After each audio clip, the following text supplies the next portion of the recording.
নমস্কার বন্ধুরা, ঘরোয়া রান্নায় আপনাদের সবাইকে স্বাগত। আজ আমার রেসিপি গাজরের পাটিসাপটা। খুব সুন্দর রেসিপি। বাড়িতে যদি তিল গুড় নারকেল না থাকে তবুও এই রেসিপি বানানো যায়। মাত্র কয়েকটা উপকরণ থাকলেই হবে, আর যে উপকরণ দিয়ে বানিয়েছি এগুলো সবার বাড়িতেই থাকে। তো চলুন বন্ধুরা, গাজরের পাটিসাপটা বানানো শুরু করি। এই রেসিপি বানানোর জন্য আমি গাজর নিয়ে নিয়েছি, আর আপনারা দেখতেই পাচ্ছেন গাজরগুলোকে আমি ধুয়ে উপরের যে পাতলা খোসাটা থাকে সেটা আমি ছাড়িয়ে নিয়েছি। আর ছোট গ্রেটারের সাহায্যে আমি গ্রেট করে নিচ্ছি। বড় গ্রেটারও বাড়িতে রয়েছে, কিন্তু এই ছোট গ্রেটারটাতে গ্রেট করলে পরে খুব সুন্দর ঝরঝরে ছোট ছোট দানা দানা হয়। তো দেখতেও ভালো লাগে আর খেতেও ভালো লাগবে। দেখুন অনেকটাই আমি গ্রেট করে নিয়েছি। এই যে দেখতেই পাচ্ছেন এতগুলো হয়েছে। এরপর একটা কড়াইয়ে আমি ঘি নিয়ে নিলাম। এবার গ্রেট করে রাখা গাজরটা আমি দিয়ে দেব। সব সবজিরই একটা কাঁচা গন্ধ থাকে, তো গাজরেরও রয়েছে। কাঁচা গন্ধটাও চলে যাবে আর গাজরটা ভাজাও হয়ে যাবে।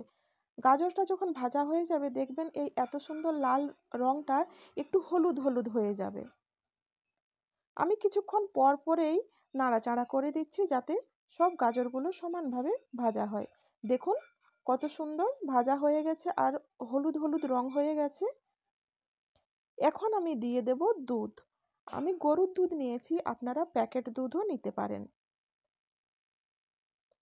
দুধটা গরম অবস্থায় আমি ঢেলে দিলাম। এখন আমি নেড়ে নেব। হালুয়াটা এবার হতে থাক। কিছুক্ষণ পর দেখুন দুধটা ফুটে উঠেছে। এবার আমি দিয়ে দেব টুকরো করে রাখা কাজু আর বাদাম দিয়ে একটু নেড়ে নিলাম। হালুয়াটাও আমি মাঝে মধ্যেই নেড়ে নিচ্ছি যাতে তলায় লেগে না যায়।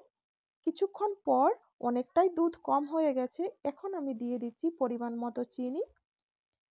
চিনি দেওয়ার পর দুধটা আবারও পাতলা হয়ে যাবে।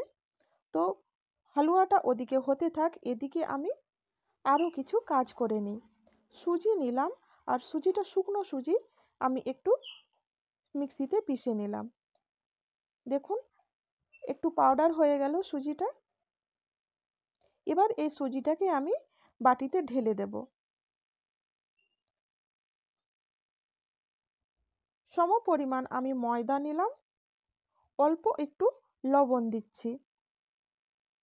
এবার জল দিয়ে আমি গুলে নেব। বন্ধুদের কাছে অনুরোধ রইল, যদি এই গাজরের পাটিসাপটা ভালো লেগে থাকে তাহলে একটা লাইক আর একটা সাবস্ক্রাইব করে দেবেন। দেখুন ব্যাটারটা ঠিক এইরকম হয়েছে, অনেক বেশি পাতলাও না আবার অনেক বেশি ঘনও না, ঠিক যেরকম প্যানকেক বানানো হয় ওরকম। আর দেখুন ততক্ষণে গাজরের হালুয়াটা রেডি হয়ে গেছে। আপনাদের একবার দেখিয়ে দিই, দেখুন কতটা সুন্দর হয়েছে। এবার একটা প্যানে আমি সাদা তেল নিলাম, আপনারা ঘিও নিতে পারেন। আর যে ব্যাটারটা আমি বানিয়ে রেখেছিলাম ব্যাটারটা দিয়ে আমি চারদিকে ছড়িয়ে নেব। চাটুটাকে এইরকম গোল গোল ঘুরিয়ে নেবেন, খুব সুন্দর হবে। এই রুটিটা যখন 50 থেকে 60% মতো সেদ্ধ হয়ে যাবে তখন গাজরের হালুয়াটা একদিক থেকে অন্যদিকে এরকম একটু একটু করে রেখে দেবেন। এবার আর কিছু না, দেখুন একটু একটু করে ফোল্ড করতে থাকবেন। এই দেখুন খুব সুন্দরভাবে ফোল্ড হয়ে যাবে। রুটিটা ভেঙে যাওয়ার কোনো ভয় নেই। দেখুন কতটা সুন্দর হচ্ছে।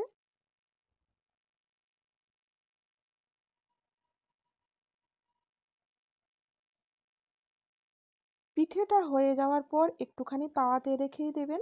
যদি কাঁচা থাকে তাহলে ভালোভাবে সেদ্ধ হয়ে যাবে। এপিঠ ওপিঠ একটু ভালো করে সেঁকে নেবেন। আমি আবারও একটা দেখিয়ে দিচ্ছি। সেম আমি তেল নিয়ে নিয়েছি, আপনারা ঘিও দিতে পারেন। আবারও ওই ব্যাটারটা দিলাম, দিয়ে সেম একই রকমভাবে ঘুরিয়ে ঘুরিয়ে চারদিকে ছড়িয়ে দেবেন। হালুয়াটা দিলাম, একইভাবে আমি আবারও ফোল্ড করতে থাকবো। খুব সহজেই এই রেসিপি হয়ে যায়। তিল গুড় নারকেল যদি বাড়িতে নাও থাকে, আর সব সময় থাকেও না, তো গাজর থাকলেই হবে। আর যদি চান সুজিও বাড়িতে নেই, তো শুধুমাত্র ময়দা গুলেই এইরকম প্যানকেক আর ভেতরে এরকম গাজরের পুর ভরে বাচ্চাদের জন্য বানিয়ে দিতেই পারেন। খুব ভালো লাগে খেতে।